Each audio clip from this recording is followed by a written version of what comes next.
Assalamu alaikum wa rahmatullahi wa barakatuhu. My name is Nur, My name is Nur. and together we are light-hearted Dads.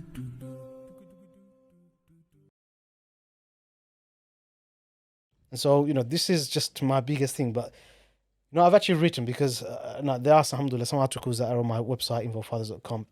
And you can see it there that I've talked about, okay, how do parents then regulate about social media? How can you mitigate them? What should you be doing and not doing? So there's an in-depth kind of article that gives you step-by-step guidance on what you should do. So it's really important parents are clued up because it's not just social media. It's also you have to look at its technology. Overall, it's technology.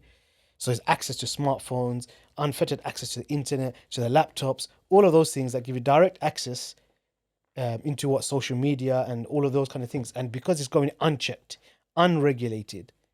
And why? Because I want my child to fit in. So why? What I'm going to do is start giving them a smartphone. The average age today that a child gets a smartphone is the age of 10. What does a 10-year-old need a smartphone for? Smartphone or Smartphone. What does a 10-year-old need a smartphone for? But now it's becoming so common. It's just ridiculous. I've got kids who are younger.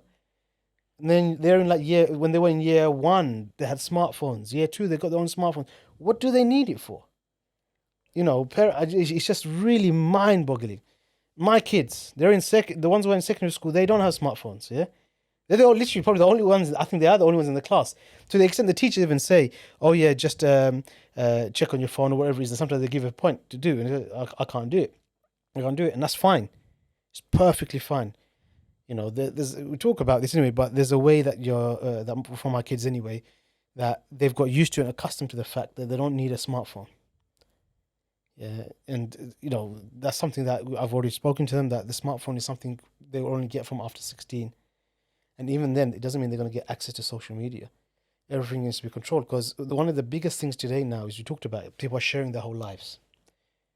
That the biggest commodity that you could hold or something that's of value is actually your privacy. What I would love to do? I know with business and other things, you have to go and put your name out there. And I know, especially with my stuff, when involve fathers to promote and push things out. But if it weren't for that, if it was just like I worked somewhere else, whatever, I would have just loved to have a zero digital footprint.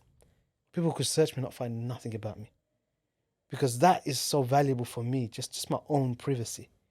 And that's why even, many years ago, one of the things is I realized, look, this is a massive impact, social media. It's really bad. And I used to be on Facebook. I was on Instagram. What was it? Something was Twitter, that's it. LinkedIn and stuff. I used to be on there. Then after learning and reading a lot more about these things, and then what I did, I left everything. I deleted all my accounts. I left everything. For a couple of years, 2 years, you went where I was without any, I didn't go to social media. I even got rid of my WhatsApp, everything. So literally the only way you could get in front of me, call me. You want to talk to me, call me. Or maybe conventionally go back to text messaging. It's unlimited these days, most data plans. So that was it. And then I realized that, if I really need to get information, it will come to me my way. People think I need to be on social media to be up, have my, be up to date with all the news and content that's coming my way. So I stayed off that. And the reason why I did that, you know why? Is so I could show an example to my children that you don't need social media. And even when I was on social media, I never shared my life really. What was I on Twitter for? I would just join in with some of the discussions about, especially when it comes to some issues regarding Islam. Yeah. What was on Facebook? All I ever did was share news articles. I had never shared my personal life. Yeah. So I put up maybe a really interesting article. Let me share it. Other people can benefit from. So forth, so forth. And I was on there to see other people's feed news articles. Instagram, same thing. I would just check stuff. I never hardly ever posted anything personal. It was just and that was it. So it wasn't really I would ever share my personal life, but I got off it. After 2 years or so, when I then started involve fathers, then for business you have to be on social media. It's just how things are. So I went back on, and if you look at it now, even though I do have the social media accounts, they're all business profiles. Yeah. So Instagram is a business. I've got the Facebook page. I do have an account as well because you need an account to make a page. But again, they only involve father stuff is posted up. And so I've only gone back on for those specific purposes because of that. But otherwise, I don't share my life because there isn't a need to. Why does the next man need to know about my life? And we know about this. And one of the topics that we do want to discuss in the future is a lot around magic, sihr, jinn, possessions. But one of the things that they've said is, when you're sharing your life, the amount of hasad and ayn you can get, that jealousy, the envy, the hatred. Yeah. You know, this is the danger. What you're sharing and exposing, what you're going to put all your kids' beautiful children up on to be displayed, and then the hasad you get. You know, the ayn, the evil eye is real. Prophet says the evil eye is real. You know, it's that powerful enough that it could kill a child. You know, and you want to expose your children to those things.